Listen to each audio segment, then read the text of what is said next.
What's going on, Facebook? This is the Tim Macy Show, one that I'm very excited about because I have the Kyle Whissel on with me. Kyle, how are you doing today?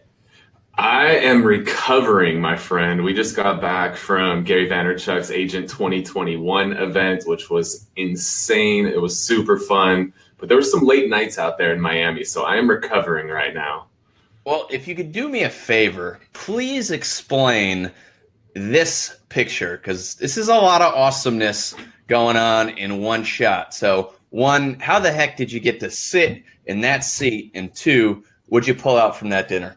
So I got that seat because I wanted that seat more than anybody else, and I did whatever the hell I had to do to get that seat, short of going to jail. So I was willing to do whatever it took. We went to a dinner. Tom Ferry set it up. All the guests from the Agent 2021 event were going to be at it. So I knew Gary would be there, and I just told everybody there, I'm going to sit at Gary's table. And I didn't know where Gary was sitting. I don't think there was any plan of where people were sitting, but I just used my my 6'3", 220-pound frame to get that seat at that table, and I did what I had to do, man. I like it. I like it. What was the best thing you pulled out of that dinner? Any like personal things that are a little off the cuff from what he's usually putting out there? I mean, the coolest thing is just getting to know Gary a little bit. Like, the person he is on camera is the person he is in real life. Like, he is truly genuine, super authentic, and really passionately cares about helping people. Like, he has this just insatiable thirst for helping people grow, and he thrives off of that. What was really amazing is, the event was crazy for him. Like, he did the initial keynote in the morning. Then he did a thing with Ryan Serhant where they did a little fireside chat. Then he recorded the Tom Ferry show with Tom. Then Tom recorded the Gary V show with Gary. Then Gary did like a 3-hour-long meet and greet. Then went straight from that to the dinner. And like, his energy level throughout all of that is just absolutely insane.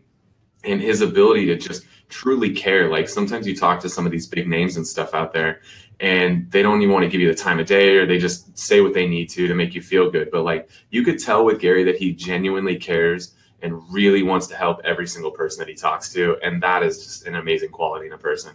Well, I think that also speaks to what he says, right? He's always saying, be authentic, be authentic, be authentic. So for you to go out there, actually sit with him, eat with him, talk with him, and realize that he's the same guy is kind of nice, right? Because there's so many people out there that are talking a game that they're not actually following through on. So that's awesome. And I think that's really why he is the sensation that he is today, is because I think people can tell that authenticity is there.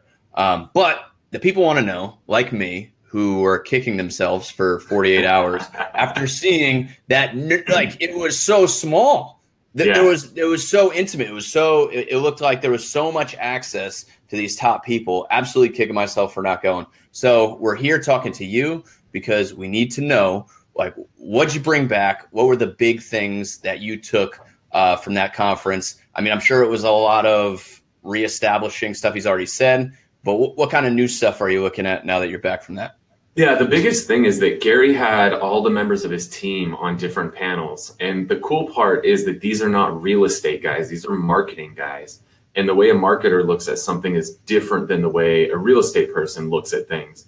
And you get more value that way. Like, realtors, we are just like in this one lane on the freeway, and we're just focused on our one lane. But there's so much other stuff going on in all these other lanes around us that sometimes we don't see those things. So what's cool is when you go to an event like this, where it's not just all real estate speakers, these are just marketing speakers. And the stuff they brought was awesome. There was one point where they went through every single social media platform, one by one, and said, here's, what we're doing with it. Here's the new stuff with that platform that we're excited about. So, I'm happy to go through each of those with you if you want to. I don't know how much time we got, but I took a lot of notes on that stuff. That was probably the most valuable part, other than obviously building the relationship with Gary and getting, some, 5-on-1 time with Gary at the table there. But the panel where he had one of his guys just go through, here's Facebook, here's Insta, here's Snap, like everything they're doing on each of those, that was amazing to take away. So for sure, I know you would probably spend all day if we dove into all of them, but what's the one that you took away that maybe was a surprise to you that you weren't doing before, that now you really want to take a shot at or maybe do differently than you have been doing? I think the biggest thing for us is just doing more video retargeting. So one of the things that, and what's cool is my video guy, Brian, got to build a really good relationship with Gary's video guy, D-Rock. And in talking to them, one of the big things they were saying is the Gary V show doesn't get hardly any views relative to the short little snippets they pull out from it. So they're putting the long form content out there, but the shorter videos, when they take a 60-minute video and break it down into 1 and 2 minute little segments, is where they're really getting a lot of the views. And what they'll do is put those 1 and 2 minute segments out there. And then if anybody watches more than 50% of that video, they'll then retarget that person to watch the long form video. So they're really utilizing the tracking that Facebook's doing to see who's watching the short form, baiting them in with the short form to watch the long form, and then they can get the entire message across. So that was a pretty cool takeaway with Facebook. Yeah, that sounds, I think the standard thing is to kind of do the, like, have the short one and then have a link to the long one. But I don't know, some people feel like you're asking them for that, and to go around and do the retargeting is probably a more effective, more organic way to do it. So that's a great one. How technical of execution do you think that is? Facebook's really easy to use. I mean, they've made their advertising platform really, really simple. One of the things they talked about too is that the Twitter has a very, very easy to use advertising platform. If you guys are doing anything on YouTube, that is very tricky to do a lot of the YouTube stuff. But Facebook's advertising platform and Twitter's are both super, super simple to use. Nice. Other than obviously Gary V, who are some kind of underdog speakers that you really were digging? I mean, Chris Smith was there, and he's always, like, it was kind of cool because him and his panel, like, the moderator had it kind of flowing a little bit, and then the panel just got into something. Like, they were just like, boom, one nugget after another, after another, after another, after another. Like, they were kind of battling to see who could put the most value out there. And that was kind of cool to just do this, all right, and do this and do this. Like, if anybody was on Facebook over the last 2 days and you have any friends in real estate, you probably saw them, like, when was the first time you bought a home, right? Like, every freaking person who was at the event posted that. And then everybody who had a friend who was at the event posted that. And part of what that is a hack to the Facebook algorithm. So when you're putting content out there on Facebook, the more people engage with that content, the more Facebook's going to show your content to more people. Mm-hmm. Now, what a lot of people screwed up there is that they did that right there in the moment on the spot, instead of waiting for the right opportunity to do that. So what you want to do is you definitely want to put questions out there that are going to be forced engagement, where people are just naturally going to answer. Like, we asked something recently, where's the best place to stay in Maui? And there was like 200 comments on it. People are very passionate about that. But what's cool, Facebook sees 200 people commented on one of my posts. Facebook's like, okay, people actually care about what this guy says. And then my next post or two are going to rank higher in their edge rank, as they refer to it. And they're going to show my next couple posts to more people. So you don't want to just throw that stuff out there without having a plan. You got to throw that out there. And then maybe your next post is a listing that you really want to pitch. Now, don't post too much real estate crap on your personal page, but it's okay to do it once in a while. So if you intentionally post something like, when did you buy your first home? That gets your edge rank boosted. Then follow it up with a post about a particular property that you really want to push. That's going to help get that in front of more people. Or for somebody like myself that's running a brokerage and a team, if I want to recruit more agents. So I use that bait, that comment bait first, and then I follow that up with the next post is something about recruiting. So be strategic about how to leverage that. Don't just say everybody else is posting it, so I'm going to post it too. Think about using it effectively. And so put the comment bait out there, and then the next day follow it up with a post that you really want people to see and engage with. I like it. Well, I'm sure I could sit here and talk to you for hours about this conference. They're doing, this is going to be a yearly thing now, right? Yeah. And Gary, it was kind of funny. He was like, I'm excited to have an expiration date on a conference, because he called it Agent2021. You can't run a conference called Agent2021 in 2022. Yeah. So he intentionally kind of put an expiration date on this conference, and then, we'll come up with something new after that. But I think that's kind of cool, and it's ballsy to do that. But they'll definitely do it next year. I guarantee it's going to be way bigger. I think they had 800 or 900 people there this year, and it was cool. It was small. It was intimate. But with the amount of people that are talking about it and heard about it and are seeing posts about it, I'm sure there's going to be a lot more people there next year. Well, it seemed like a last minute thing. They didn't really have the whole 6 month lead time of advertising the thing. I mean, Tom puts, the next summit out a whole year in advance and is Right. pumping it the whole time. And so the advertising on it was minimal. Yeah. So I'm sure And all the next year it's gonna advertising was be. like over the holidays too. So it Yeah. wasn't at all the right timing for it, but it was just something they just wanted to go for it, Did he Sometimes talk when about that at all? Like about the lack of like making it so small or? he just knew, and I think he intentionally wanted it smaller the first Mhm. year so you can kind of iron out the kinks in it. And Yeah. then, next year he figures he'll have 3 or 4,000 people, and it's his goal to make it the Easy. largest real estate conference, that there is. Yeah, So I think saw he wanted to make his mistakes the first year when it was small. that was a good moment I caught on somebody's live video. He's like, I'm going to make the biggest real estate conference, the best one in the country. And he's standing right next to Tom. Yeah. So I was like, hey, screw you.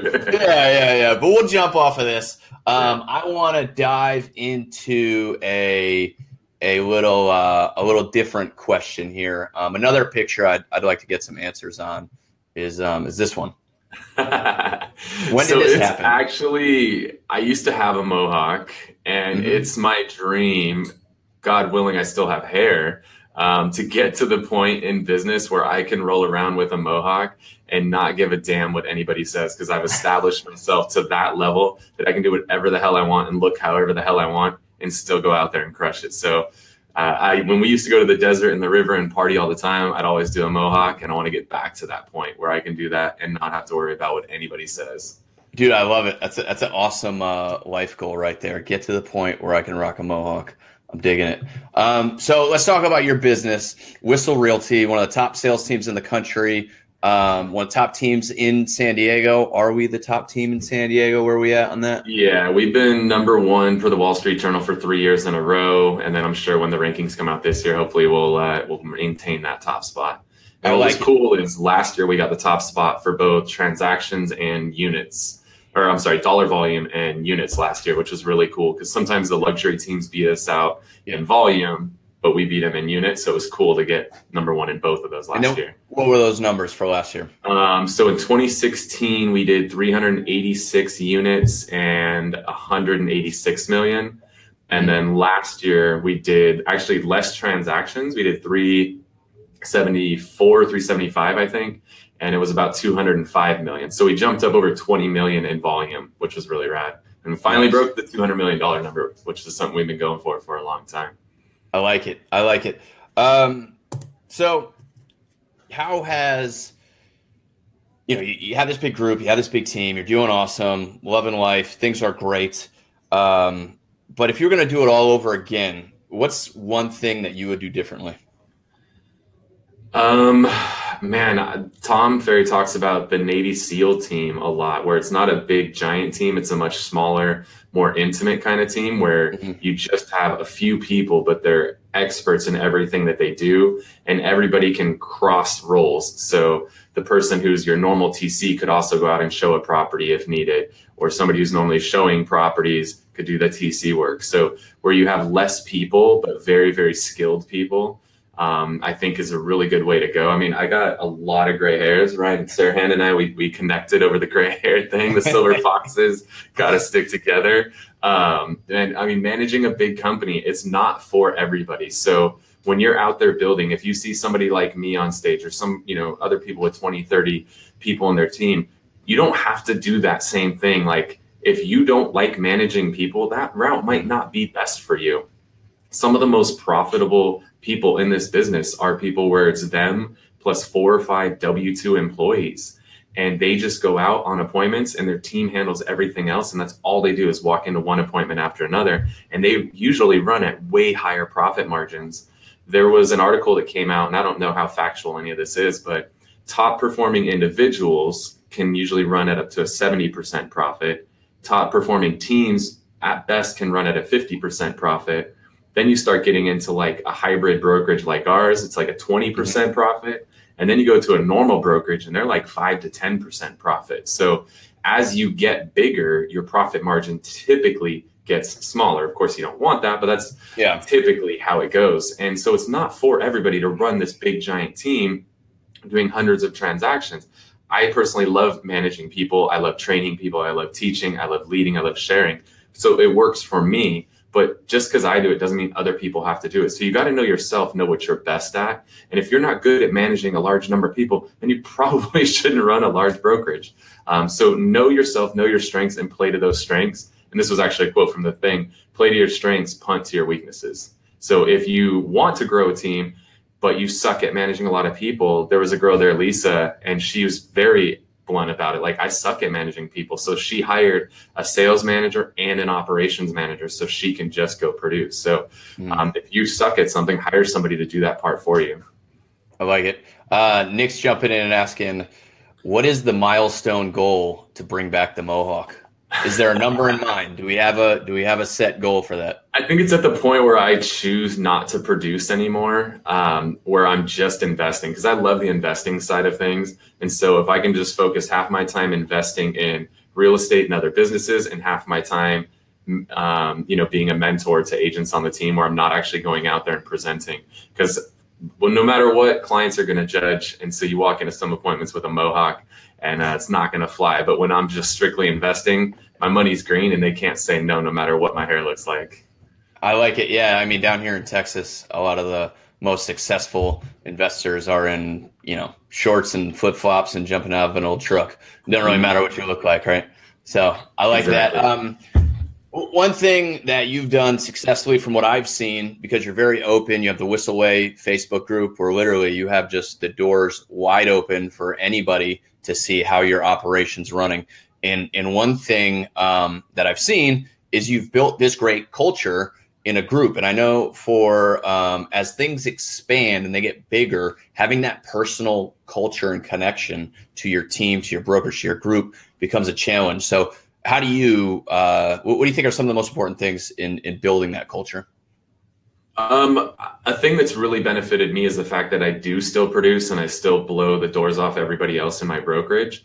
So it's really easy for me to get buy-in. When I go and I put something out there and say like, hey, this is what I'm doing, you should do it too. It's hard for somebody to argue with me until they get above me. So that helps a lot, because I'm not just telling them what I'm going to do. I'm actually going out there and doing it. And so it's a lot easier to get buy-in from people when you tell them what you're going to do and then you go do it and then you tell them how you did it.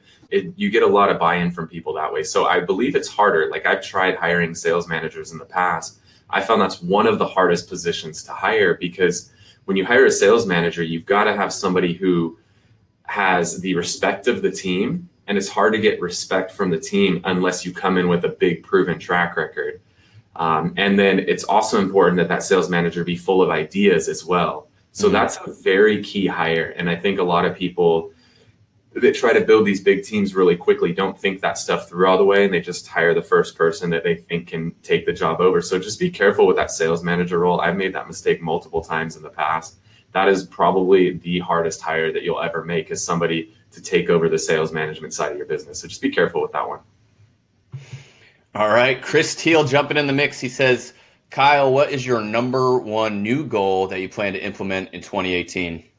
My number one thing is doubling down the love on my existing clients. So I came up with a new idea, and I've actually challenged a couple big dogs. I challenged Ryan Serhan out at the event. I challenged Tim Smith in Orange County to be the first realtor who has a full-time concierge on their team.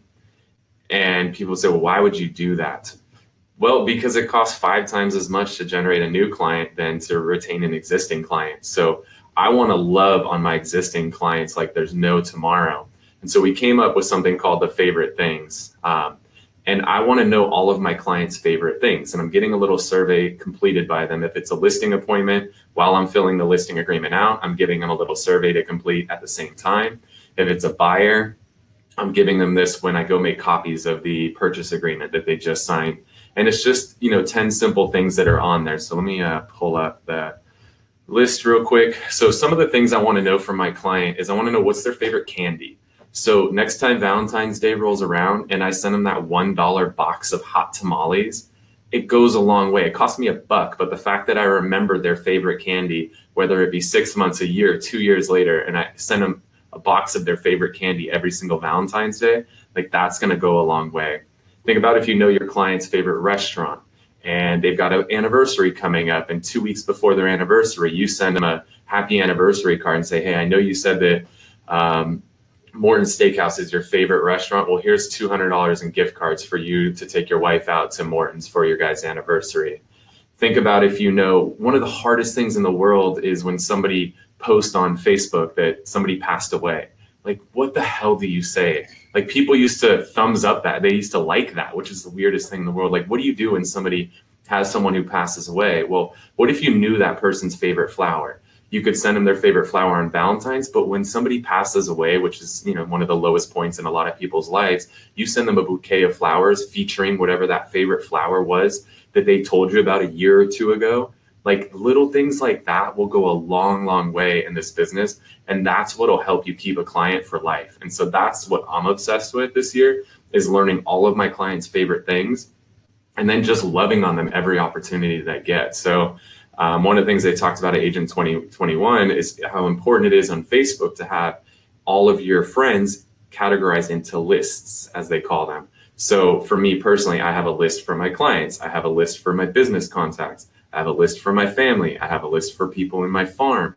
So what all you have to do, like, Facebook is so noisy, it's so hard to see the content that you actually want. But if you have lists made, you can go into Facebook, go to your client list, and all you're going to see in that news feed is posts from your clients. So all I've got to do is go in there once a day and just look for trigger events. Look for, here's another little one, is if you know your client's favorite movie and your client posts on Facebook, hey, I'm sick in bed today, this sucks, I got the flu. You go and gift them their favorite movie from iTunes and just say, hey, I heard you're sick in bed today. I just want to give you a little something to help you pass the time by. And you gift them their favorite movie that they can stream while they're laying in bed sick. Like, think about how effective that would be and how much your clients would value it. And it's something that costs you like $5, $10, whatever it is, to gift somebody a movie. So I'm obsessed with that this year. I love it. I love it. Chris, thank you for an awesome question. And Kyle, thank you for an amazing answer. That's a ton of good, actionable stuff that hopefully some people are gonna put to work here. We had one viewer ask what your favorite candy is. Kyle, what do you got? I stopped eating candy 3 years ago. I like it. So I don't have a favorite candy. I stopped candy, soda, energy drinks. I stopped all of them. Did you used to have a favorite candy? Sour Patch Kids. Because they were good because you could only eat so many until your tongue felt like it was going to fall off. So there was a limit on there. I like it. All right. Another thing that, you know, when you see teams growing, when you see these small independent brokerages growing, one question that comes up a lot is, or one pain point problem is keeping good agents, right? Like, how do you keep good agents around before they take off and start their own brokerage? So what's your kind of take on that as far as retaining talent? I think a big thing is, like, my video guy, I've had a video guy literally for 3 years now. Brian, who's amazing. I think he's been on the show before. Yep. It's doing the things for them that they will never forget. Like, the fact that I got to bring him to this Gary Vaynerchuk event, which he idolizes Gary, and he got to go to the event. He actually got to, like, ask to step in and help film Tom Ferry's show with Gary and Tom. And then he got to connect with Tom's video guy, and he got to connect with Gary's video guy, D-Rock. Like, yep. Brian's never going to forget that as long as he lives. And it's doing things like that for your people that they'll never forget, that will keep them with you for a long, long time. So just like you should know your clients' favorite things, the same thing would really go for your agents. If you know their favorite things and you know the little things that make them tick, and you can do those spontaneous things, I think the same thing is going to happen, where those clients will stay with you forever. Your agents will stay with you forever as well. So on a larger scale, how is kind of this, you know, I think Gary Vee does talk about it with the thank you economy, right? Like, how do you go out of your way? He talks about having a thank you department. How's this culture impacted your office and your, you know, agents' day-to-day success? Honestly, it's something that hasn't been a priority, and I've just become obsessed with it over the last, you know, probably 6 months. It's just something, like, I've been watching a bunch of YouTube videos and listening to books and podcasts that are talking about, what does the Ritz-Carlton do? What does the Four Seasons do? What do all these different things do? These places that have these amazing reputations. Because if we just stayed at a Four Seasons, it was 50% more money than any other hotel. It was 50% more than the place directly next door that was just as nice. So I want to study why can they charge 50% more than anybody else? Because I would love to charge 50% more than anybody else. Or alternatively, I'd like to work 50% less and make the same amount of money. So I'm obsessed with how to do that. I'm watching so many people just dumping hundreds and hundreds and thousands. I mean, I met a bunch of people this weekend spending over 10 or 20 grand a month on Zillow leads. Like, I do not want to spend 10 or 20 grand a month until I die on Zillow leads. I would rather spend $5, gifting over, some candy on Valentine's Day, as opposed to, $50,000 a year on Zillow leads. So I've just become obsessed with it. I think it's something that we neglect too much. We become way too transactional in this business, and we're not as relational as we need to be. Awesome. Great. I think a lot of that is like big stuff for people. And I know it's a lot of stuff that like sounds great, but the percentage of people that are going to take action on it and actually do it is obviously much smaller. And another thing that I know you've done well and executed on is the whole digital mayor thing, right? Becoming the digital mayor of your town. And I know for me, there's a space in which I want to do that, but content creation is not the most, it's not the fastest thing, right? It's very time consuming, and it takes a lot of capital if you're going to get good content creation. So somebody's just starting off, maybe a smaller agent, smaller team. They want to do the digital mayor thing. They want to take over and be the guy in town that everybody knows. What would you say to that person to get them going? So there's a guy in my market that does exactly that does it on a much smaller budget. And I'm envious of what he does, because I have a full-time videographer who spends hours, and we spend a lot of time doing this, but there's a way to do it without spending a ton of money. So just to give perspective, we did a show initially called Santee Saturdays. Santee is the city that I live in. We interviewed 100 different business owners. We did the chiropractor, the insurance guy, the coffee shop, the gym, everything, and built a ton of relationships with that. We've did 100 episodes, basically 2 years of that show, and started running out of businesses to do. And then we made a transition over and looked at those first 100 episodes and realized the restaurants always did the best. They were always the highest performing, but we knew there weren't enough restaurants in Santee. So we expanded to an area that encompasses about 6 or 7 different cities. And now we're just doing restaurants. The new show is called East County Eats, and it's crushing it. We're getting 20 to 100,000 video views per week on that show. That's been really cool, but there's a lot of time, a lot of money that's going into making that. There's a guy in my market who does a show, and it's very simple. Almost everything is with just a cell phone, stands out in front of, the empty lot, and does a little thing like, hey, I know you guys are driven by this lot. I want to tell you what's coming in, and talks about the new business that's coming into town. He researches what's being spoken about at city council meetings. Like, we all want to know what's happening in our city, but nobody wants to go sit through one of those city council meetings. They're some of the worst. It's the worst experience. One of the worst experiences you'll have in your life. They're terrible. They're the worst thing to sit through.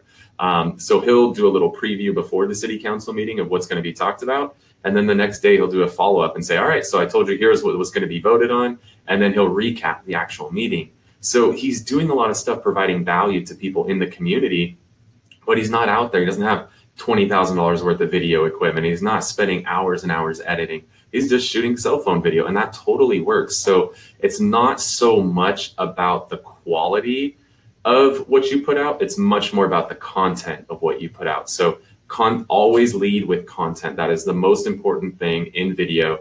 You can have crappy audio, you can have crappy video, but if the content's good, people will still watch it. Yeah, I mean, most of the, 100 million view videos that go viral are literally the cell phone video pointed at something. So I love it. That's great stuff. East County Eats is taken off, right? I mean, that's huge. Yeah. But as I know a lot of agents, right? We get caught up in, well, like, how does that make me more money, right? Like, how do I get more leads that way? So you've been doing it for a while. It's exploded. How do you explain how that adds value and helps your business? For sure. So there's 2 or 3 components to it. First and foremost is the relationship with the business owner themselves. So first and foremost, the relationship with the business owner, especially the restaurateurs, these guys that own restaurants, they tend to know everybody in the community, because if you've ever been to a restaurant, what does the manager, the owner of the restaurant do? They just go from table to table. Hey, how's it going, guys? How's the food? And they just chat it up with everybody. So they are great people to know because they know a lot of people. And the restaurant owners tend to have, you know, a decent amount of money as well. So I want the relationship with the business owner. That's a big part of it. And I literally signed the biggest listing of my career from the guy who owned the senior community in my area. And it's a $3+ million listing from the guy who was the owner of that business. And senior community, you would never even expect anything. He wasn't even the one that I interviewed on camera, but he saw what we did for his business, and that led to him reaching out to us. So part of it is the relationship with the business owner. A bigger part of it is, you know, putting content in front of people within your community that they actually care about. You know, nobody wants the realtor week after week, new listing, open house, I'm number one, I'm the best. Like, if you just keep putting that content in front of people, you're going to turn them off. But if you can put content in front of them they actually care about, like the cool restaurants to eat around town, that's content that people really like and engage with. And it's to the point now where sometimes I go in restaurants and the restaurants are like intimidated when I walk in there because they think like I'm a restaurant critic, and I'm not, dude. I'm just trying to help restaurants. You know, so it's so cool. That's a question I have. I need to know. All right, because I've thought about doing this stuff like everybody else, right? I don't take action. I just think about it. The thing that I thought about was, look, if I go in and do this restaurant review and I don't like the food, I'm going to say I don't like the food. So have you ever been in that predicament where like you want to help the restaurant, but the food's no good and you got to say something? I've never had anything that's bad, at least not the primary dish. We did one where I was like, I want something weird. And they made like a chicken liver omelet. Okay. You asked for it, right? Yeah, I asked for it. I was like, let's do something. I'd never eaten it before. And it was terrible, dude. It was so bad. But the best part, I wish we had it on camera. Like the owner, I was like, have you had it before? He's like, no, I won't eat that. So I take a bite and I just stone face it. I was like, oh, it's good. It tastes like ground beef. And the owner's like, really? Let me try it. And he takes a bite. He's like, that does not taste like ground beef. That is disgusting. Like talking about his own food. It was so hilarious. So sometimes, so some of the extra dishes have not been so good, but we pick which dish gets featured on each one. So we're picking something that, you know, we know we're going to like. And one of the things we've learned too is the stuff that's the most visually appealing is the stuff that gets the best engagement. So, you know, all these restaurants like, we want to do our hamburger. I'm like, your hamburger versus Wendy's hamburger look the same on camera, right? People can't tell what it tastes like on video. So you got to do the stuff that's more visually engaging. That's the stuff that's going to do the best when you put it out there on social media. I like it. So you're going in there to be positive for the restaurant. You're trying to help the restaurant out. And so you've never given a bad review. No, not on camera. There's some of the side dishes have sucked though. Absolutely. Okay. All right. Yes. All right. But yeah, so the second thing is getting in front of the community and showing them like what the community has to offer. And it's to the point, like I go to some places people want to take a selfie, which is weird. But like when I go do an open house or we do a community event, so many people will come up and say, I love your show. I watch it every week. Thank you so much for doing it. I tried the pizza at that place. It was amazing. Thank you. Like that's when you know that what you're doing is having an impact. And that's part of the long game, you're right? Like this is our way of branding our company and getting in front of people with value. Other people want to brand with billboards or bus benches or whatever. That's cool. I don't knock it. Those are all effective. I've done them. But this is our way of branding, and it's doing it digitally. It's one of the least expensive ways to do it. And it's one of the ways that's providing the most value to people. So I had an incident recently where my car got broke into. I got super fortunate. They found the guys who did it, and they found my stuff that got stolen. I went into the sheriff's station to pick my stuff up. I was like, all right, cool. Thanks so much. And he's like, oh, by the way, I love your East County Eat show. We watch it all the time. I was like, oh, cool. We started talking about it. And then he's like, by the way, my wife and I are looking to make a move soon. It's like, oh, you don't say. And that ended up turning into, it was a $475,000 sale, a $550,000 purchase. You know, that was a cool one.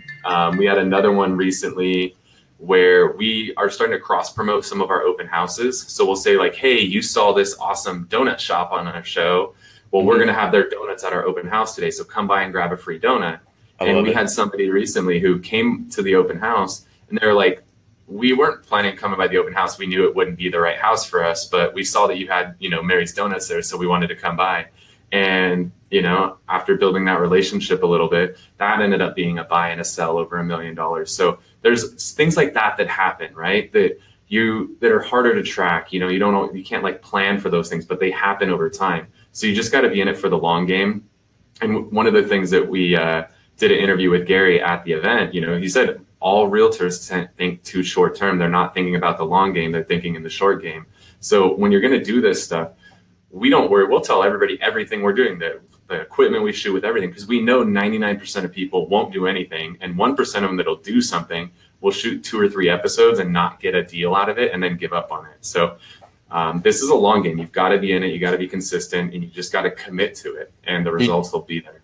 You snagged the next topic I was going to go into, which is like how long it takes to actually do this. I mean, I started this thing 3 months ago, I think, and I'm dedicated to doing 1 interview a week, and I'm going to do it for a year. And at the end of the year, I'll figure out what it's doing. But I know, right. So it's like mailers, right? Like somebody spends $1,000 on mailers and they don't get anything, like, oh, mailers don't work. Right. So it's similar deal. So it's that consistency to actually say, look, I'm going to put out content every week for 2 years. And then after that, I can really figure out where the value is. So yeah, I think anything you could do, you got to commit at least a year to it, whether it's buying Zillow leads, whether it's bus benches, or whether it's, going after doing, community videos. You got to commit to a minimum of a year on anything to really get a trackable result. So when did you really commit to taking on this whole idea? I don't know if it was the whole digital mayor idea when you first started doing it, because you were doing it for a while now. But when did you start doing it, and when did you really start seeing returns and results? Yeah, so we got into video when we started out. We used viral marketing, VYRAL marketing, and they were kind of like our introduction to using video in real estate. So they're a really cool company. If you guys are like just starting out, don't want to hire a videographer, but you want to put some video content out, they're awesome. They give you a webcam. Literally, the webcam I'm shooting on right now is the one they gave me when I started with them years ago. And nice. They call you once a month, and you record 2 videos, and they'll literally coach you through it on the phone. And you record 2 videos on your webcam, and then you hit the end button, it sends the video to them, and you're done. And they then take that video, they do all the editing of it, they add bumpers at the beginning and the end, and put the lower thirds in with your name and phone number, and drop text and stuff on the videos and make them look really fancy. So they take a simple webcam video and make it look like a professional video. Then they put it on your blog and post a blog article about it. They put it on social media with a proper write-up. They email it out to your database with a proper write-up with calls to action. And then they send you a report like a week later of here's everybody who opened the email, here's everybody who clicked on it. So that got me excited about video, seeing like what was possible with it. And I got to the point where I was like, we were doing a lot of business. I was outsourcing all of our photography. I was outsourcing that stuff with viral. And I was like, you know what? I just want to bring everything in-house. And one of the things I learned in a class I took years ago is when you want to hire somebody, build a story around like the person that you want to hire. And I did that. And I told my team, I told everybody who would listen, like, I've got this idea that I want to have somebody who shoots all of my listings, then does all of my video content, and then can, handle some of my social media stuff. And we call the position media and marketing manager. And I just put that out there to everybody. And people are like, oh, my friend is a wedding photographer. My friend works at Best Buy. My friend does this or that. And so we just started testing out some of these different people. And the guy that I ended up hiring, I interviewed him once. And between the first interview and the second interview, he went and signed up for classes to learn how to fly a drone, because I told him that was something that we do a lot of. And so he took such initiative that he went out there and signed up for classes, paid classes to learn how to fly a drone before he was ever even hired. And so I knew that was the guy. And 3 years later, we're over 3 years together now. Now we're putting out, sick content. And when I hired Brian, he had never shot video in his life. He was a wedding photographer on the weekends, and he helped manage a social media community during the week. And, so if you look back at some of our original videos, like the early Santee Saturdays to where our East County Eats are at now, I mean, they're worlds apart. But that's okay. Like your content, like we talked about, my buddy, he just shoots them on a cell phone. It doesn't have to be the highest quality. It's got to be the best content. I'm hoping I'm hoping the Tim Macy show looks a little better in a year. Get some like background, some shelf or something, You could go like live background with stuff moving and No, I don't want to get too fancy, and that's just too much. But no, and then it's funny, Brian, I mean, he's done so much work with you, and you guys are so open about how you do your work. Like you tell everybody literally every single thing you do and how you do it. And it's funny now because he's building a name for himself in the industry as a go-to guy to go to for marketing stuff. And it's just crazy how when you go after opportunity like that and you put it out to the world, how much opportunity can come back to you. For sure. Yeah. I mean, if anybody wants to learn the stuff that we're doing, we put out a massive amount of content. We started a Facebook group. I got to the point where I couldn't add anybody else on Facebook, and I had to decide, like, do we do a public figure page or a group? We opted to go with a group because groups have more engagement. It's more of a community and we can all share stuff, where pages is not so collaborative. So it's called The Whissel Way. You guys can follow it or join the group here on Facebook. And we're constantly sharing snippets from our office meetings, so you can see the stuff we're talking about in our meetings. We're sharing what we're learning when we go to conferences. Like we recorded the full interview between Gary Vaynerchuk and Ryan Serhant. That's on the Whissel Way page. So we're just, about giving back. And, at the end of the day, if we're constantly doing good, and like Gary talks about jab, jab, jab, it's easier for us to write hooks. So, locally, the people that are consuming that content, if they're seeing all the cool stuff that we're putting out there for free, they're like, man, if I get this just by being a member of this group, just imagine what it would be like to work for these guys. So it's a recruiting play locally, and it's a referral play nationally, because it keeps our name, our brand top of mind, so that anytime somebody has a referral in San Diego, we're automatically the person that it goes to. We don't have to worry about them posting it on a page and 500 other realtors getting tagged. It just comes directly to us. So just like we want to give back to our clients, we want to give back to the real estate community, because we know it'll take care of us in return. Awesome stuff. I posted a link to the group in the comments there. So if you want to check it out, go ahead and click that link. I know I'm in that group, and you guys are putting out some awesome content, and there's no right hook in that group, right? You're throwing nothing but jabs in there, which is awesome. And I think everybody that's in there appreciates that. So, I think I've had you for a little while here. So, I think we've dropped some awesome knowledge on people, some real actionable stuff they can take and go do some work with. With that being said, hopefully we have a couple thousand people watching this thing. What's your main message that you, Kyle Whissel, want to leave the world with? Oh boy, that's deep, dude. You got to prepare me for something crazy like that. Hey man, whatever's on the heart, Yeah. A big thing that I've always had in my life is have fun, no regrets. So just always have fun in everything that you do. I see a lot of people in this industry, like the video thing, like that's not for everybody. If like you're super awkward on video and all that, don't do that. If you are just petrified of the phone, don't go call expireds every day. So do things that you have fun with. You'll naturally do better at those things. So I think that's a big thing that's important in this industry and in life in general. Like play to your strengths, punt to your weaknesses. And don't ever have regrets on anything that happens in your life. Everything that happens for a reason, and it's a huge learning experience. Like yesterday, our flight back got delayed, and we were literally, Brian and I were trying to learn how American Airlines handled that. How did they handle that? Because we could get pissed, like we're stuck on the tarmac for 2 hours, and we could bitch and complain that this sucks. But instead, we were learning, how did they handle this? Like, how often did they update? What did they do about connecting flights? And they did, shout out to American Airlines, like they told us, hey, there's a problem with this sensor. It's going to take about 45 minutes to get it resolved. 45 minutes later, they came on and said, hey, some of the tests on the sensor failed. We're going to run some additional tests, which should be about 30 minutes. We'll be taking off. By the way, we'll go ahead and take care of, our people are already looking into rebooking your flights for you. I was like, whatever, I'll call anyway. And by the time I called, because we were going to miss our connecting flight, by the time I called, she's like, oh, we've already got you taken care of, Mr. Whissel. We've got you on this flight. It departs at this time. You'll get home at that. So they had like already rebooked the flight for us without us having to call, where some other airlines, you'd get off the plane and have to run up the runway, and then there's a 20-person long line trying to figure out where they're going. Like they had already taken care of all of that for us, and they just kept us updated the entire way. And we took off, and we're like, cool. They updated us. We knew what was going on.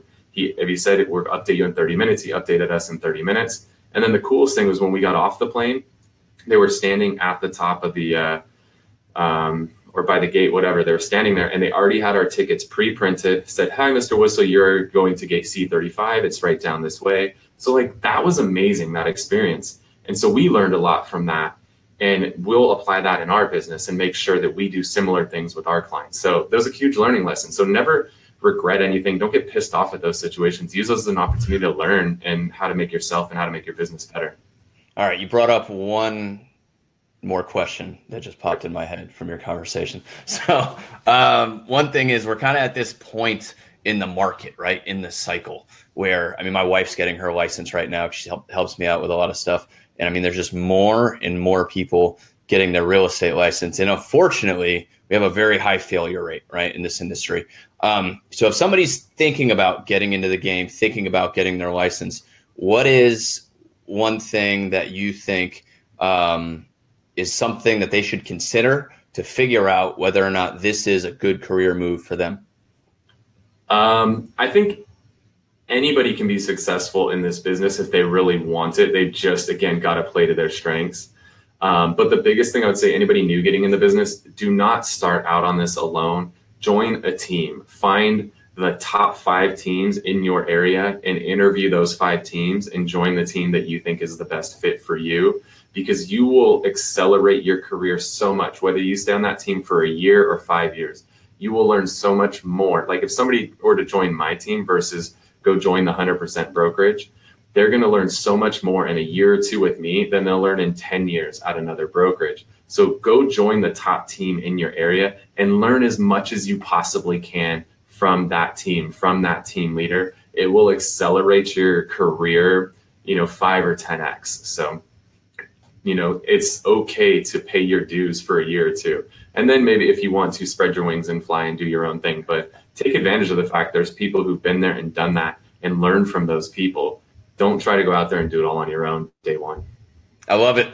Well, thank you for a great interview. Great stuff. And I'll hit you up when I'm in San Diego. Next Thursday, I'm interviewing Nick Baldwin, Lab Coat Agents.